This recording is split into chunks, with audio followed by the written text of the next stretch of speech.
বাঙালি মানেই বিভিন্ন ধরনের ভর্তা। ভর্তা হলে তো এক প্লেট কি 2-3 প্লেট ভাত অনায়াসে চট করে খেয়ে ফেলা যায়।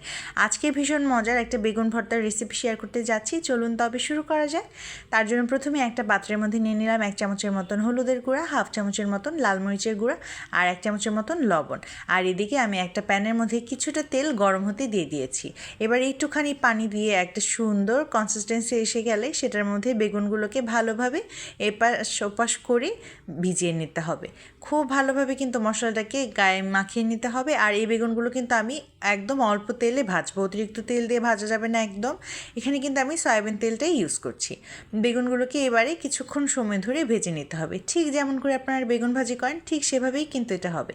এক পাশ হয়ে আসলে কিন্তু আস্তে আস্তে অপর পাশটা উল্টিয়ে দিচ্ছি। একদম সাথে সাথে উল্টে দিবে না, তাহলে দেখা যাবে মশলাটা আলাদা হয়ে যাচ্ছে, তখন খেতে ভালো লাগবে না। এভাবে এপাশ ওপাশ করে যতক্ষণ না পর্যন্ত এরকম গোল্ডেন কালার হয়ে আসছে আর বেগুনগুলো সেদ্ধ হয়ে আসছে ততক্ষণ পর্যন্ত কিন্তু ভেজে নিতে হবে।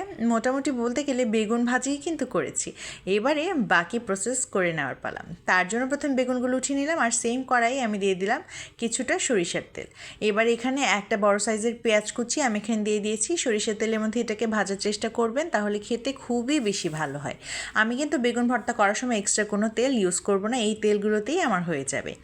ভালোভাবে মোটামুটি করে পেঁয়াজগুলোকে ভেজে নিলাম আর কিছু শুকনো মরিচও ভেজে নিয়েছিলাম। শুকনো মরিচগুলো আগেই ভাজা ছিল দেখে আমি সেটার ক্লিপটা এখানে অ্যাড করিনি। এবারে বেগুনগুলোকে ভালোভাবে ভেঙে নেওয়ার পালা। তার জন্য খুব ভালোভাবে বেগুনের খোসা ছাড়িয়ে নিচ্ছি।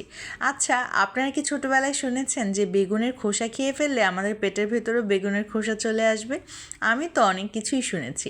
আবার অনেক সময় দেখা যেত যে কোনো খাবার খেলেই বলতো আম্মুরা যে সেগুলোর বীজ আমাদের ভেতরে হয়ে একদম গাছ হয়ে আসবে।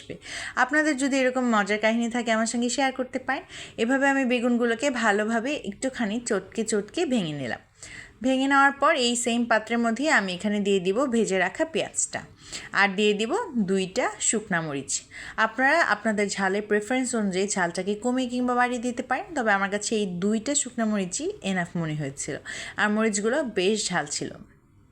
এবারে ভালোভাবে বেগুন ভর্তা করার জন্য মরিচগুলোকে কচলে নিচ্ছি। এটাকে যখন আমি এডিট করছি তখন রাত 1টা বাজছে আর আমার আবার খেতে লোভ হচ্ছে। আমার ভয়েস শুনে হয়তো অনেকে বুঝতে পারছেন।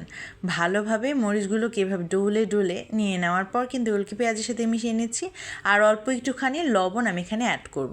খুব বেশি লবণ আমি দিব না, যেহেতু বেগুন ভাজির সময় আমি এখানে লবণ দিয়েছিলাম। আমি কিন্তু যে মশলাটা দেখিয়েছিলাম বেগুন ভর্তা বা বেগুন ভাজির জন্য, সেটা কিন্তু আমি একটা আস্ত বেগুনের মশলা দেখিয়েছিলাম। এবারে খুব ভালোভাবে সব কিছুকে মিশিয়ে নিতে হবে। আমি এখানে কোনো এক্সট্রা তেল ইউজ করছি না, জাস্ট 2 টুকরা বেগুনের ভাজি দিয়ে কিন্তু এই ভর্তাটা করে ফেলছি। আর বাকি বেগুনগুলো তো একদম ভাজি হিসেবেই খেয়ে ফেলছিলাম। বেগুন ভাজি আমার ভীষণ প্রিয়, বেগুন ভর্তাও খুবই প্রিয়। আর এই মজাদার ভর্তাটি এইভাবে একবার ট্রাই না করলে সত্যিই মিস হয়ে যাবে।